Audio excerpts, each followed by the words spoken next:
Welcome to the Union Fitness Podcast, everyone. Welcome back. We got an exciting week here. As always, Todd Hammer with co-host Charles, the Edward Jasper. And the finest producer this side of the Allegheny River. With the curliest mustache in town. With the worst mustache we can ever find out there, Josh the Elsass of Robert Morris Penn State and Two Beers Deep fame from all his podcasting, Wow.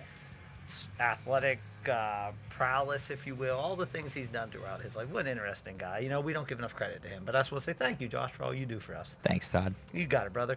This week, exciting week, CJ. This is probably the biggest guest we've ever had. You know, we're getting administrative level now. Yeah. We're done with the coaches. King of the castle. King of the cat. I like that. Yeah, king of the castle. So little backstory here. You know, we reached out to a local university, reached out, kind of cold called an AD and said, hey, we're here. We are here to help. How can we partner with you guys? And we got a call back, and this gentleman, John, correct me if I'm wrong. Rhymes with absolute. Mm-hmm. Ashaolu is the athletic director at Point Park University, right across the river here. And we've been lucky enough to work with some of his athletes this year. We have our guy Cody Miller leading the front over there. Yeah, Cody's the gang. man. And we're excited. We're going to have John on here to talk about himself, talk about Point Park Athletics. Also, one thing I want to delve into, I know, with him is leadership and how you kind of steer the ship when you're in charge of coaches who can be challenging at times and athletes who can be fun but challenging at times and all that different stuff. So, John, welcome to the show. For having me. Thank you for having me. Thank you for thinking of me.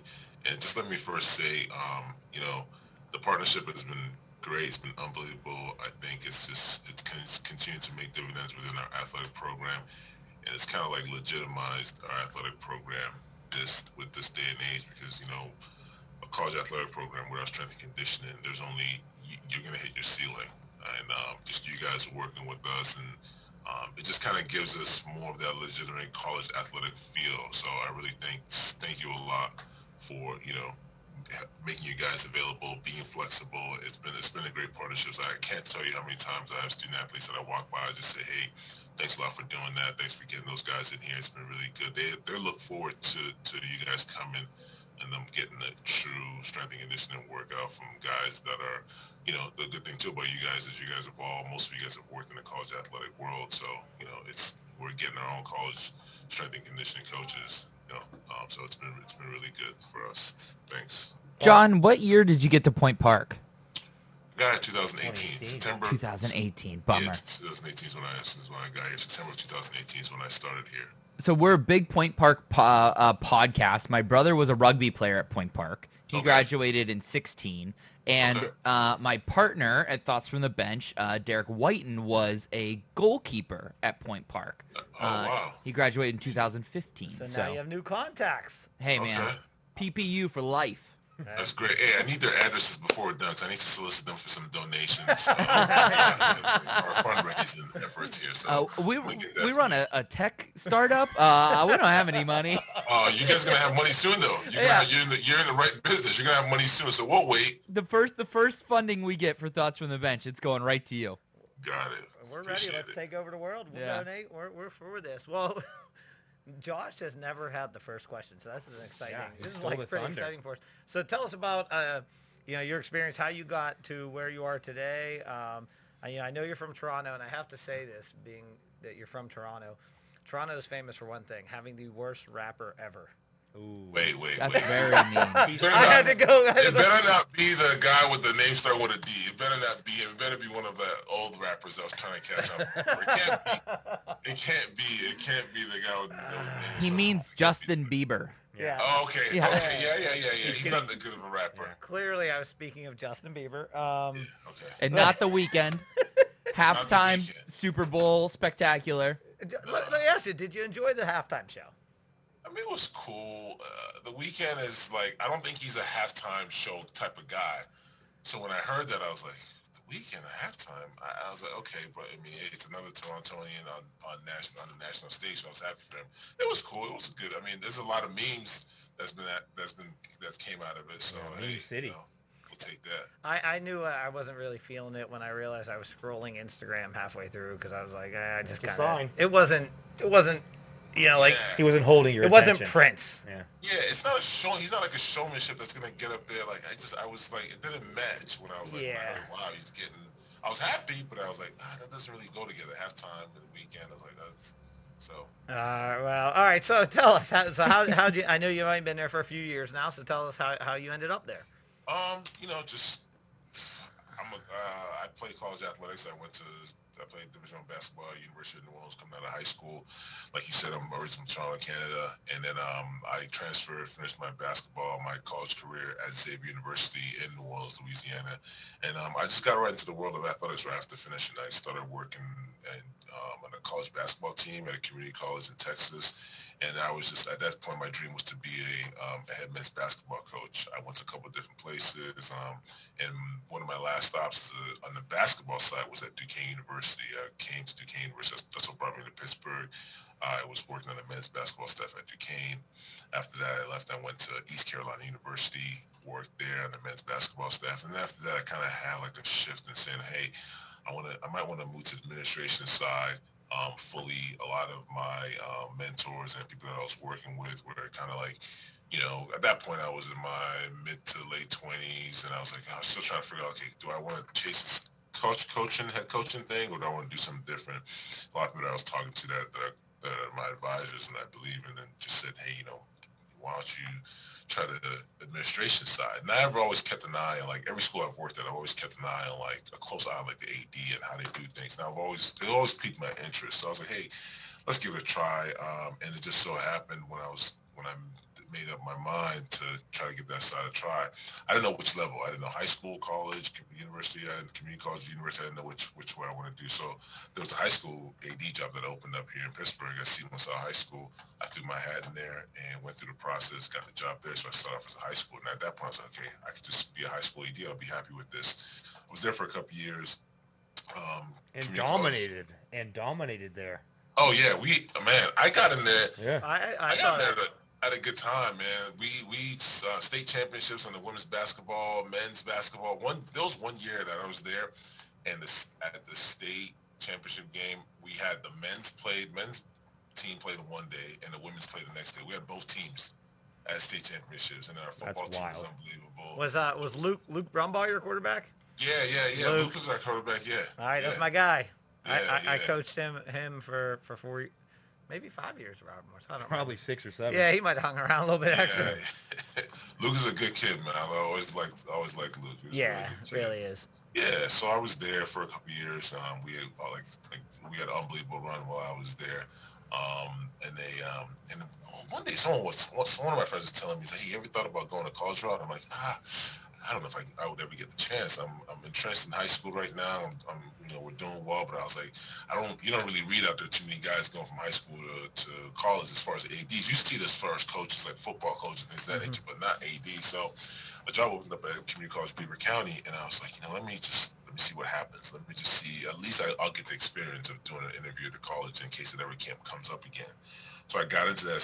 I threw my hat in there. I got into that process. I went through the process, and they said they wanted me. So I was like, hey, let's do it. Because again, I've been working in college basketball since I graduated, and that just seemed a little bit more my speed at the college level.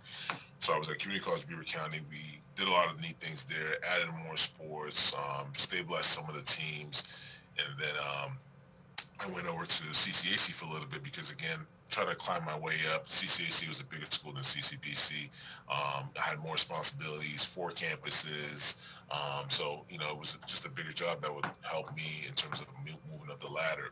I was there for a little bit, and I think on like my 7th or 8th month there, I had a meeting with my now boss, the VP of Student Affairs here at Point Park University, because they play their basketball game at CCAC. So we met about just the arrangements, because I was a new AD at CCAC. We were meeting about how they would just introduce themselves to me, and then maybe the very next week their job came open, and I was like, wow. So I had a really good talk with my VP of Student Affairs, and when we met at that point, I was like, hey, Mike, he seems like he knows. He was a former college athlete, played soccer at Robert Morris, and it's like it's not too often where you find someone in his role that knows about college sports the way he knows, because as a former student athlete. So again, I threw my hat in there. It would be a job where I wouldn't have to move. It's an hour. It's not an hour. It's a mile and a half, 2 miles away from CCAC where my office was. So threw my hat in there, went through the process, and I was blessed enough to get the position. I started here in September of 2018. It's been great. It's funny when we started working with you guys over there. Yeah, I'd come from George Washington University, and and I've said this to a couple people at George Washington. I'm like, it's weird how similar Point Park and George Washington are, and they seem very different. One's Atlantic 10, all these things, but you have that inner city feel, and everything's you're making the best of what you have, and that's the one thing I know I want to talk on at Point Park. Being in a city campus, it's not always the easiest. I know your softball team has to travel, and you're trying to juggle all these different balls, and keep your coaches happy, keep your athletes, and we already talked about it. To me, a big thing with the AD is keep your athlete feeling like they're a part of the process. They're not just a cog, but they actually matter. How do you balance all that? At a school like so, where you have some facility challenges where you don't have fields. It's like a Georgetown or a George Washington where you're in the city. Yeah, it's just like, what I tell my coach all the time is, there are some difficulties just because where we're located. Like you said, our facilities are slim to none. But, there are some positives too. I mean, as far as the large body of our student athletes, they're going to be, after they're finished playing, they're going to be going to the job world, right? We hope that some, play professional and go higher in their sport, but they're going to be going to the professional world. And one of the advantages of working right downtown is you're in the midst of everything, right? Internships are so easy to get. Our school, because again, where we're located, a lot of our professors there's so many relationships in the business world. I mean, my first year here, we had a student athlete that was in the track team and in the soccer team. He was in his senior year. Going into his senior year, he did a internship I'm going to mess this up. Price Waterhouse. Yep. Yeah, they're right there. And he had already had a job in the senior year. He had a job already waiting for him after his senior year. So things like that are what we kind of focus on. I always tell my coaches and student athletes, hey, we can do two things. We can either focus on negatives or focus on positives. Focusing on the positives, I think we'll have a better time and be able to accomplish all our goals. And, one of the things too that we try to use, and I know our coaches use, is just because of the difficulties that we have. We can't just, walk downstairs and look outside and see our baseball pool. We have to travel. I think that makes us a little bit tougher too. So we use that to just motivate our student athletes. It is tough, but I'm pretty sure when you go to other universities that have all the facilities right there, they have challenges too. I mean, it's not, the grass is not always greener, and everybody has their challenges.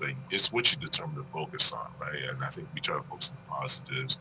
And I think we've been very successful. We've been overall been a very successful athletic program, even with we don't have all the facilities that we need, and we have to travel for everything, for practices, for games, things of that nature.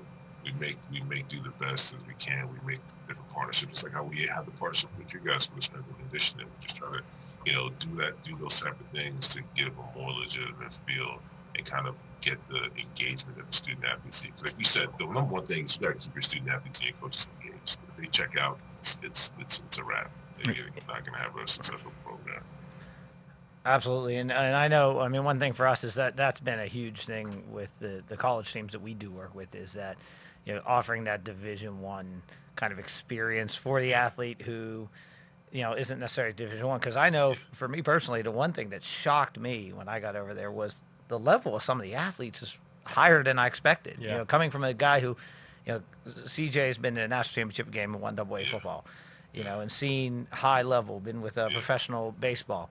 And I know, speaking for myself, coming from George Washington, I was thinking, these, they're not going to be as athletic. And I was floored by some of the athletes. I mean, they're some good kids. Yeah, and some work as hard, if not harder, than some of the D1, maybe to prove a point or have an edge. But there are a lot of hard workers over there.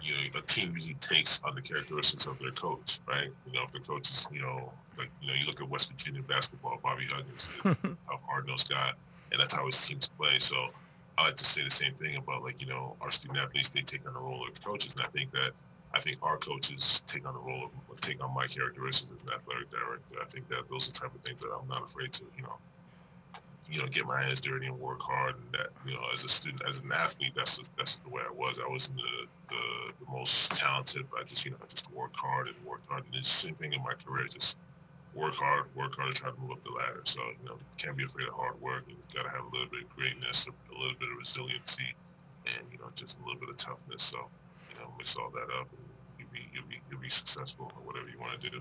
So I got to ask about being a strength coach. So who were your who did you work with as strength coaches when you were at Duquesne and at East Carolina?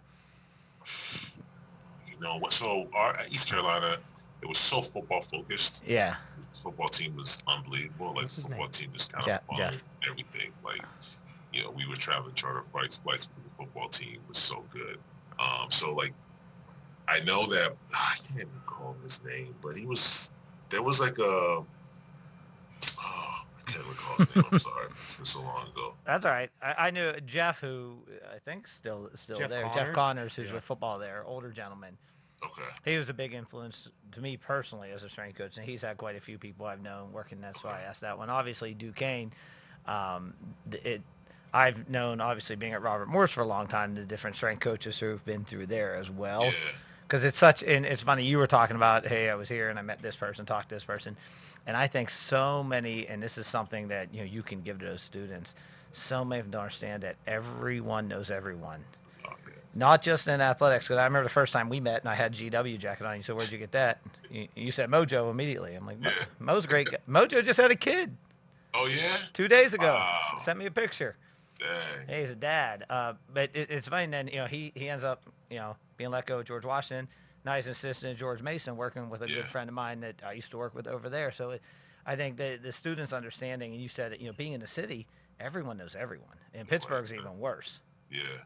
Pittsburgh, everyone knows everyone. And you have to, I have always said, every day is a job interview. Yeah, that's true. If you're not preparing for that next job, then you're not you're toast. Yeah. You have no chance of success. So true. What are the highlights of Point Park this year? What's happening over there? We've been paying attention, It's been a wild year. Well, it's been, crazy. Well, our men's and women's soccer team are doing unbelievable. They, because this year, for the first ever, I can't ever remember this happening. Soccer is usually a fall sport, but this year it's kind of half. You played your fall season schedule, and then we're picking back up in the spring. A couple of teams have a couple of games, and then we go right into playoffs. But right now, both teams, depending on the couple regular season games that are left, they're either first or second. Both are men's soccer team and women's soccer team, so they're eager to get started back because they got such a really good start in the fall part of the season. So they've been doing really well. Our cross country and track and field teams are doing indoor track right now. They're doing unbelievable. We just had last week the conference male indoor and female outdoor. Male indoor and female indoor track athletes of the week were both Point Park student athletes. So we swept those awards on the male side and female side. So they're gearing up right now. I think they have their conference meet coming up, indoor conference meet coming up soon. Men's and women's basketball, it's been stop and go, but they're tracking along. I mean, we have a couple more games before we get into our conference playoffs. And then baseball, spring sports, baseball, softball, they're eager and ready, man. I just spoke to both coaches, and both coaches are excited about their teams. They're about to take their spring training trips down south. And then next week, they could both go to Florida, and they get started. So yeah, they're very excited. I'm looking forward to them doing really well too. Our baseball coach, his team, not last year, not the year before, 2 years ago, they were one game away from the going to the World Series. And I asked my coach, I was like, what do you think about that team versus this team that you have this year? He's like, this team is much more talented. He's like, just some things that have come together, but he's like, this team is much more talented. He's like, our pitching staff is better. We got better hitters, so I'm excited for the spring sports. And then our competitive cheer team and competitive dance team. If you've never been to a dance competition, a competitive cheer and competitive dance competition, you need to come check one out because these ladies are some unbelievable athletes. They're like just jumping off the floor, diving, and just like flipping. It's crazy. And they've been very competitive too. They have their regional meets coming up too. So it's been very busy. I mean, we were one of the few athletic programs that were having fall sports, but it's been very busy, and we're just looking forward to just having a successful year overall. Now, one thing is, I mean, you guys are NAIA, and I know, a lot of people don't know what the difference is. In layman's terms, very basic. How do you describe when someone says, "Hey, you're Point Park"? What is NAIA? What's the difference? I just quantify it to like a Division 2. It's very similar to the way Division 2 works in terms of how the scholarships work. Division 2, the level of competition is Division 2. I mean, you're gonna get those student athletes that maybe were a little bit overlooked, maybe they didn't play on the club circuit as much, and they didn't get in front of those Division 1 coaches. But we compete with a lot of Division 2 schools in our non-conference schedules across all sports, and we compete with them. Sometimes we beat them. I mean, we had Ohio Valley was ranked top 10 Division 2 men's soccer team last year. And they came here and we beat them at Highmark. So yeah, I always equate it to Division 2 because a lot of people are very, very familiar with Division 2s with all Division 2 schools around. So I equate us to Division 2 school because our scholarships work the same. And the level of competition is very comparable. Well, let me get a plug there. If you've never been to have you been to Highmark Stadium? Oh, Riverhounds. Well, yeah, you've been there for concerts. Concerts. There's I'm talking about like for a sporting event. yeah, the Riverhounds. I think Okay. they're behind us right here. Yeah, Yeah. that Yeah, there you go. I was actually just talking to your women's soccer coach about this over there when we had a lift the other day, and I said, I mean, that has to be such a huge recruiting thing because that's one of the best stadiums around for That's so cool. for college It's- soccer. It's gorgeous. It's huge recruiting, but it's also good as far as like when we play our games there because when the opposing team comes and they get off their bus and they start taking pictures instead of warming up, Right. that's They're a out in the that's a head. they're win. done. We got them. They're done because they're so enamored with it and they're like looking and taking pictures and taking selfies before the game instead of warming up. It's like, okay, we got them. They're not on their game. So yeah, it's and recruiting wise, like you said, it's unbelievable to bring recruits there and their parents there and they look wow, this work. Especially the ones from out of state that don't know about Highmark. When you pull up there, you get there, you're like, wow, this is where we play our games in practice. Like, yeah, it's a huge recruiting tool. It's funny. You said something there, which something that the last coach I worked with at George Washington, Jamie and Christensen, said to me, and this cracked me up because he knew I was at Robert Morris when he was at Mount St. Mary's. So automatically he had like a chip on his shoulder when I got, we get there together. And, Yeah. and he says, he goes, I got to tell you this story. And it reminded me of what you just said there. When you see teams get off the bus and they're taking pictures and they're intimidated, you can see like, oh my God, this is so nice. And he said his second year or something, they played in the championship game against LIU, and he said we decided to go back to Mount. We had a couple days before the game, so we went back to Mount. All the guys got their stipend. They all went and bought new shoes. That's what every basketball player, new shoes, new shoes. Yeah. He said, so we go up to LIU and everybody has their new shoes on. We lose by 20. And he's like, we just get annihilated. So the next year, we're at Robert Morris for a championship game, and we beat whoever. I think they beat Wagner, and they're headed down to Robert Morris. He said, we're not going back. We're not going back. And no one's buying shoes. And he says, so we get to Robert Morris, and we get on the court, and Lucky Jones, still trained him last year, my last year at G-Dub for professional basketball. And he says, they get on the court, and Lucky has brand new shoes on for Robert Morris. And he said, my point guard walked over to me. He goes, Coach, we got him. He goes, what do you mean? How you know? He goes, they all got new shoes. We got our old shoes. We're going to win this game. And those small little things in athletics, and unless you've been through it, you don't know how big that is. And that thing about getting off at Highmark and taking pictures. Yeah. When the other team gets off the bus and goes, wow. Yeah. I Shell wish we shock. had. Yeah, I remember at Robert Morris when we played at Youngstown. Yeah. It's like we got off and said, look at Youngstown Stadium. I knew we had no chance. And I hate to say it, but I see guys looking around with their eyes Yeah. glaring. Popping out their head, yeah. And that's probably why when I was at Robert Morris when we beat Kentucky, they walked into the Soul Center and said, Said, what "What are we Yeah. doing here?" What are we Good doing God. here, man?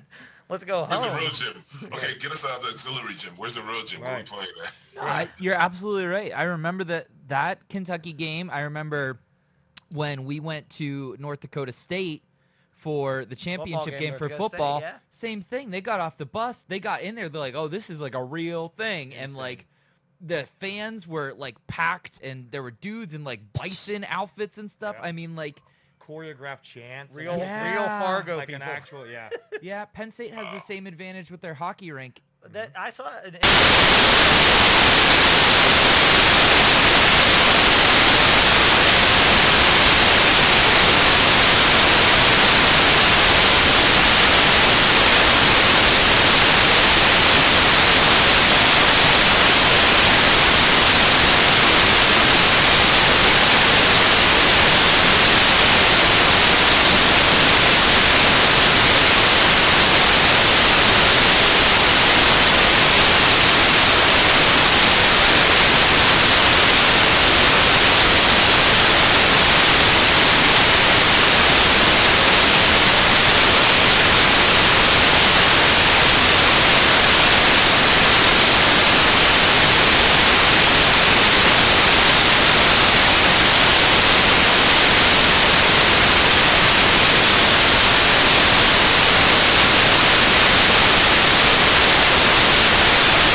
when Jamie Oh, was yeah. when Jamie was at Pitt, those first, whenever they went like 100, Yeah. in whatever games without losing at home, how many of those games did that crowd make that difference? So, Yeah. how are we going next year to pack the house at Point Park, CJ? Here, I got this one. Hold All on. right, bring it on us. Let's back it up. Well, I'm going to back it up. Oh, we're backing it up. I'm backing it up. Now, let's play this game. So you're that team that's walking into that stadium, and you want your guys, your girls to appreciate the moment. But how are you going to be, as a leader, to remind them that you still have a job to do? What are some of your tactics coming from a leadership role?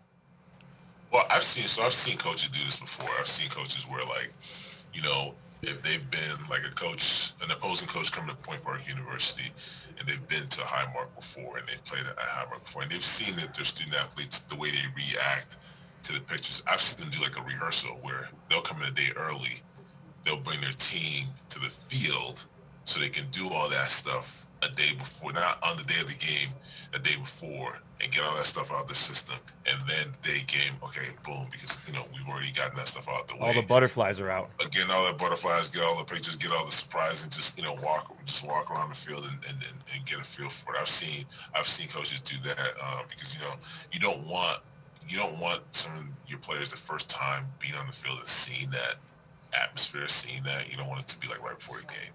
So I've seen coaches do that too. But I mean, there's different things you can do. Kids are gonna be kids regardless. Mm-hmm. But you can talk to them and talk about focusing on the game. But I think that if you're able to say, okay, hey, you know what? I know the way they're gonna react. So let's even maybe go there a day early, or maybe get there even earlier before the game. Let them do that. Bring them back in as a team and say, okay, all right, we've got that out of your system. All right, let's focus on the game now. So I think that's something, some of the tactics that coaches would use, or I would use if I was in that coaching role. So next year we're bringing the Union Fitness Day at the Point Park game. The Union Maniacs. That's right. We'll find a better name. We're bringing Yeah, the crowd next year. I mean, I know this year's a little rough with the fan situation. I know you guys are playing at home for the first time ever. This year. How's that changed things for you? Man, it's been good. It's been really good. Even though we're not having any fans, it's just good to be able to just walk downstairs and be in the gym and play home games. It's like you have a real home advantage. That's where you practice every single day. And especially with basketball, I think you kind of develop a feel for like the gym, the floor, where how the ball bounces and your rims, if they're loose, if they're tight. So you get all that stuff. And you're just comfortable in there because you're in there every single day. But it's been really good. Just all around, from the game operations, not having to go through anybody. I mean, just think about if we were using CCAC this year with all the cancellations and rescheduling and everything, it'd be just a logistical nightmare having to go through another person to schedule your times and cancel times and get things ready. But it's been good. I'm hoping that we could do it moving forward for some select games, and be able to have some of our fellow student body not have to travel to the North Shore. But it's been good. It's been good all along. I know the coaches are happy about it. The coaches are asking, "Can we do this next year? Can we play here all of our games or most of our games next year?" So, well, we'll see what next year brings. I know I definitely do want to have some game checks. I know it'd be great for the student body just to be able to walk over to Student Center and be able to watch our games and cheer on their fellow classmates. Yeah, I know that's one of the challenging things. But as you talk about that, I remember my last year at George Washington. We played up in Brooklyn for the A10 tournament at the big arena. In Brooklyn. Barclays Center. Barclays Center. Barclays Center. And it's an intimidating building because one, I think this is just badass. They have a banner for Jay-Z. Like they have championship banners, and then they have 8 straight sold out nights Jay-Z banner. I was like, all right, that's good. Wow. All right. MSG has that for Billy Joel. Do that? What? Yeah. It's a little more badass John, I think. Yeah. When it's Jay-Z. All right. Yeah. Okay. Fine. Brooklyn, I see Manhattan. Yeah. But we had one dude, Terry Nolan, and Terry now actually plays at Bradley. He ended up transferring out of George Washington. And the guy was a baller, and he was also a guy that stepped up when it was time to step up. And it was funny. He had 2 phenomenal games there. Beat UMass, and we had Mason on the ropes and ended up losing on some late shots. And I'm convinced there are those players that when they walk into Barclay, they turn it on. And And, one of my challenges as a coach is always, can you turn that on in practice? Can you turn that on in the non-conference? Can you turn that on like other times? Because we're so much better. Yeah. But there's just something about when that type of kid, Terry Nolan, and the kid could jump out of the building. He would, a guard who would dunk on everyone and all these things. He can't, he entered the Barclays Center and it was his building. Yeah. And I think that's one of the coolest things to see in athletics when you see that kid that comes in and says, Jay-Z Banner, I got you, Jay. Level up. Yeah, this is time for me. Let me show you what I have. Yeah. So last big question I got for you. So you get into Point Park and you've had all these different leadership experiences. What's your first thing you do? You want to get all the coaches, and I've worked with them. Coaches at times can be needy because they are worried about their team. They're not worried about the department. I'm the baseball coach. I'm worried about baseball. I'm a softball coach. I'm worried about softball. How do you, what's the unifying message you bring when you initially walk in the door to bring everyone together? And the big thing too is just you come in as a new leader, and I just kind of tell them like, hey, we're all a team. Just like how you guys are coaches, you guys work with teams every single day. So we're working for the betterment of each other and for the betterment of the athletic department.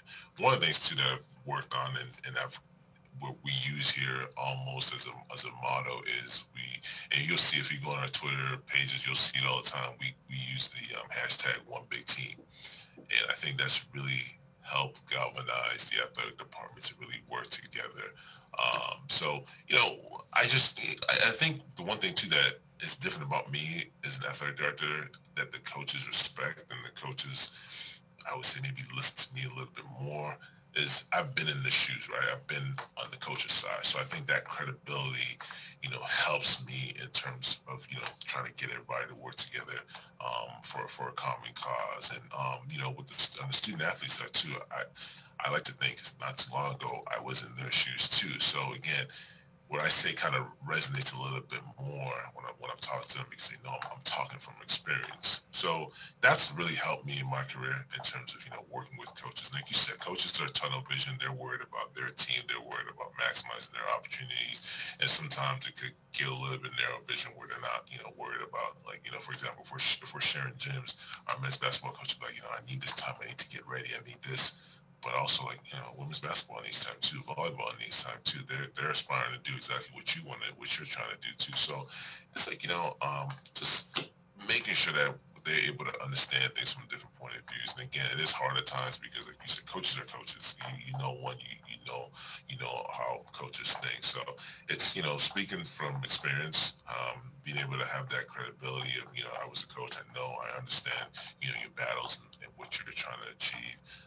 And just kind of, making sure that we are looking at it from a team point of view. Like, we're athletic department, we are one team, we're one big team. We're trying to accomplish all the same goals is what I do.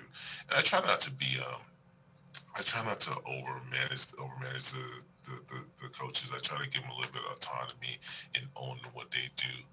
So I think that helps too.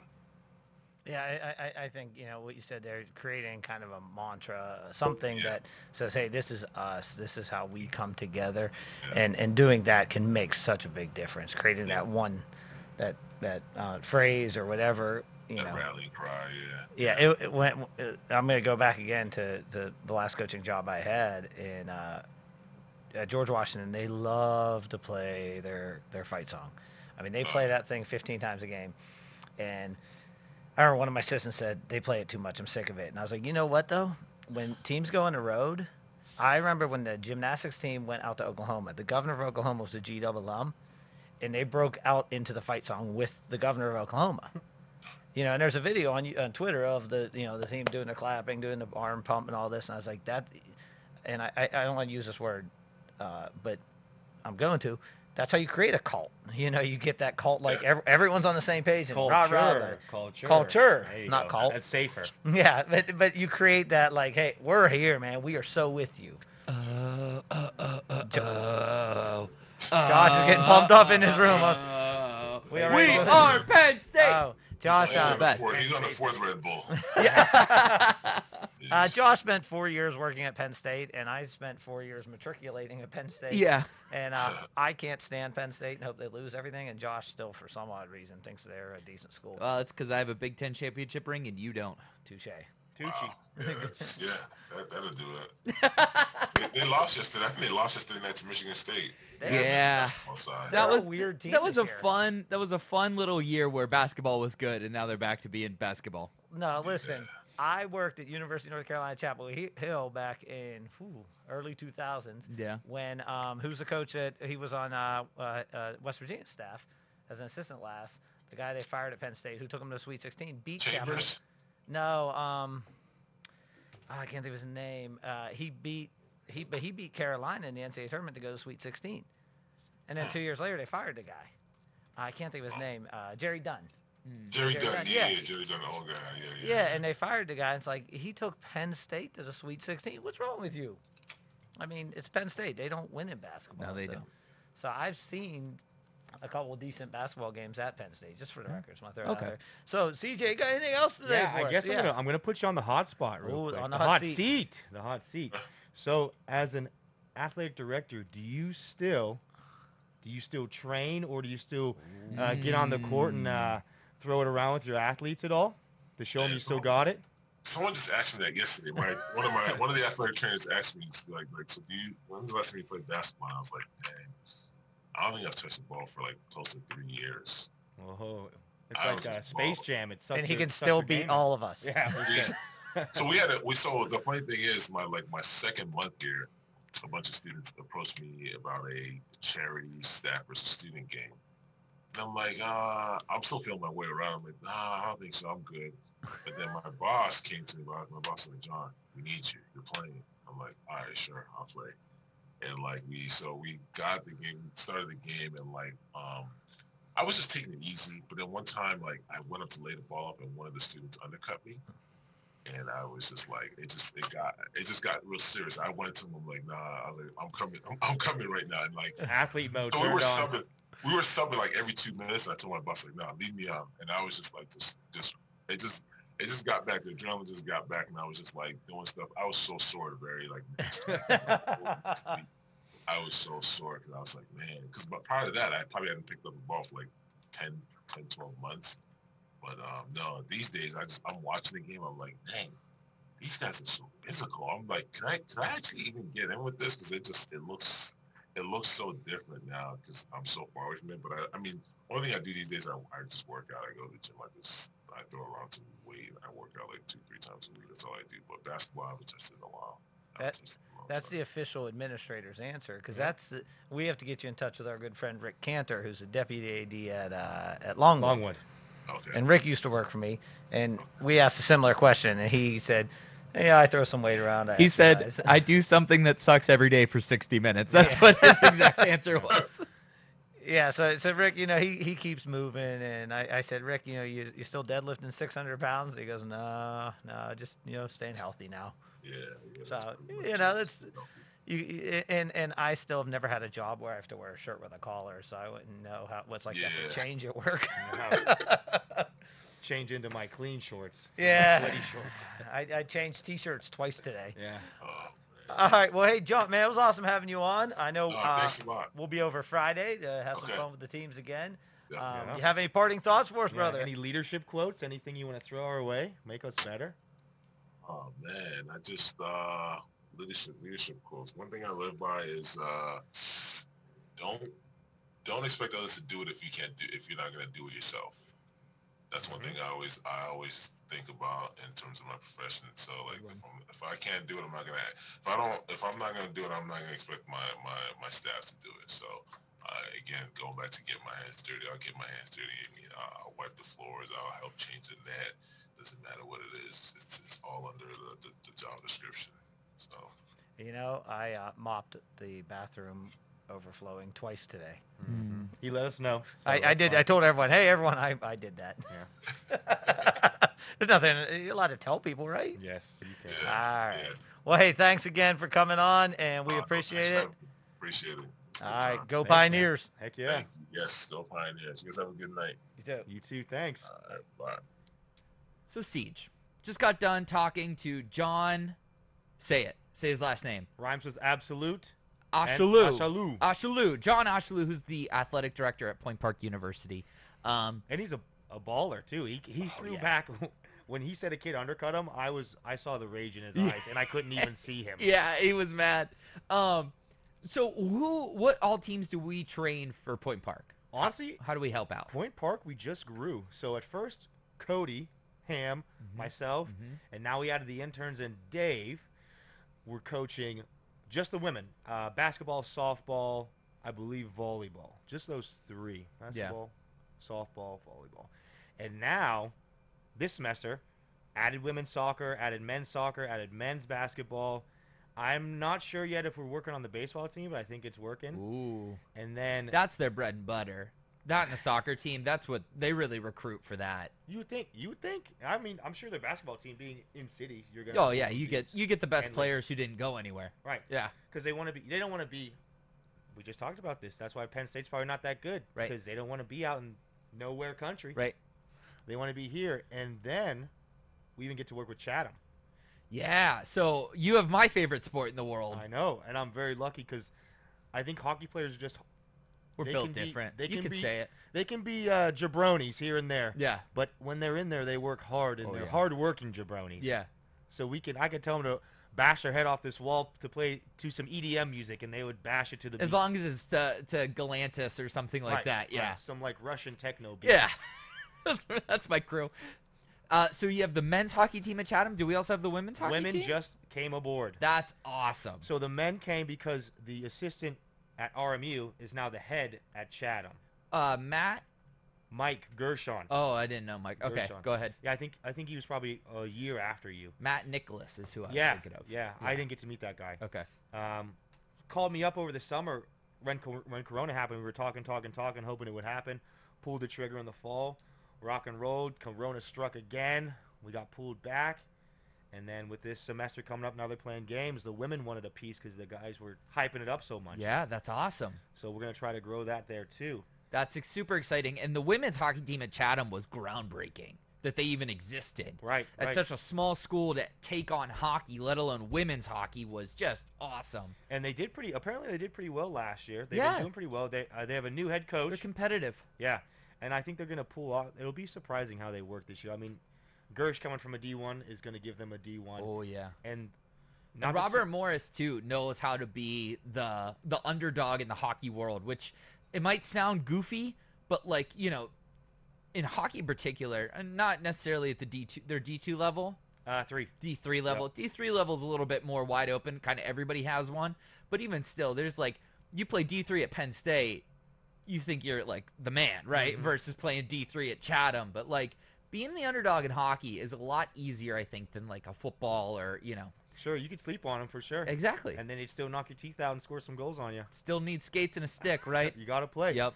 But I think we're drawing so much interest It's in awesome. training the people because the experience that we have here.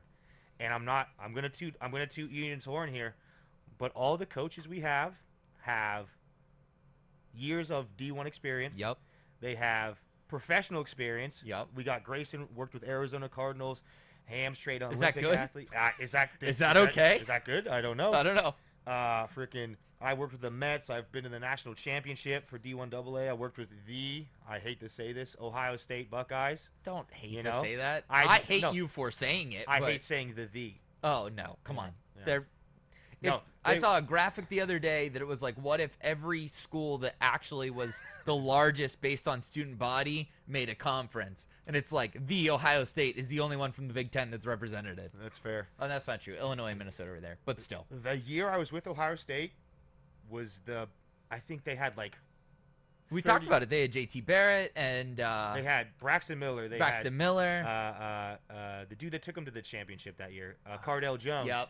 JT Barrett, Ezekiel Elliott. Yep. They had all the linemen, Billy Price, Decker, freaking the dudes were Stacked. monsters.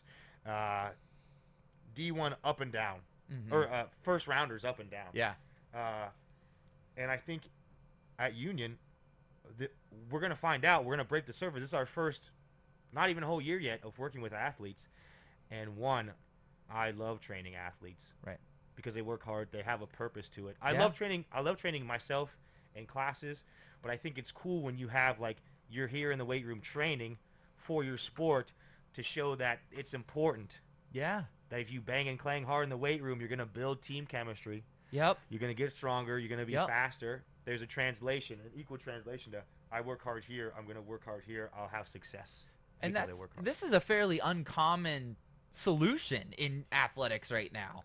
But I think it's awesome because the athletes have to train, especially when you're at a collegiate level. You have to lift weights. You have to train off field, ice, court, whatever. Right. And so I think it's just a really unique, awesome setup. And we have so many schools around us. This seems like a no-brainer, doesn't it? No-brainer. No-brainer. It was just union was never originally started for this, I think. Right. And then when, you know, I've been here for a while now, but when Ham got here in a more leadership role, that's where we gravitate to is athletes. Yeah. We love athletes, you know. Coaches are great. They can be a pain in the butt sometimes, but coaches are great, and you need them because they bring the athletes in. And I don't know what I'm going to say. No, So you're we'll edit right. this part out. You're right.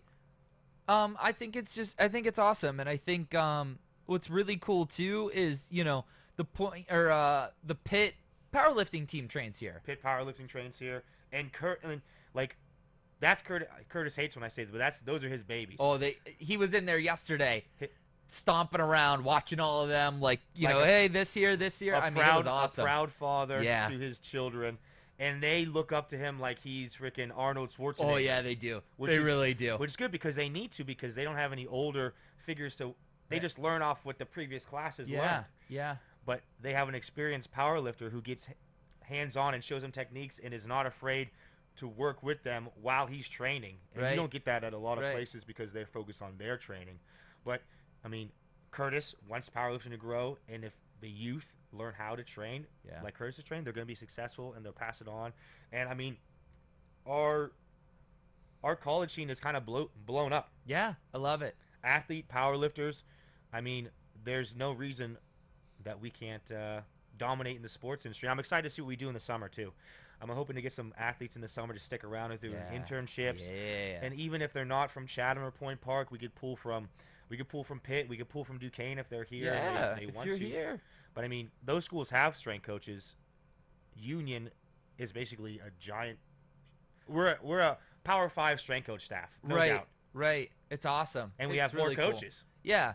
And if you're concerned from a, hey, I just go to the gym to work out standpoint, do the athletes interrupt the actual gym at all? No, we schedule them all around. We schedule them all around our classes. So we'll go all in the performance lab. Usually transitioning, you'll see them finishing up while you're about to warm up, or while you're finishing up, they're probably coming in to start their session. So there's no real interaction, or like your time is your time and their time is their time.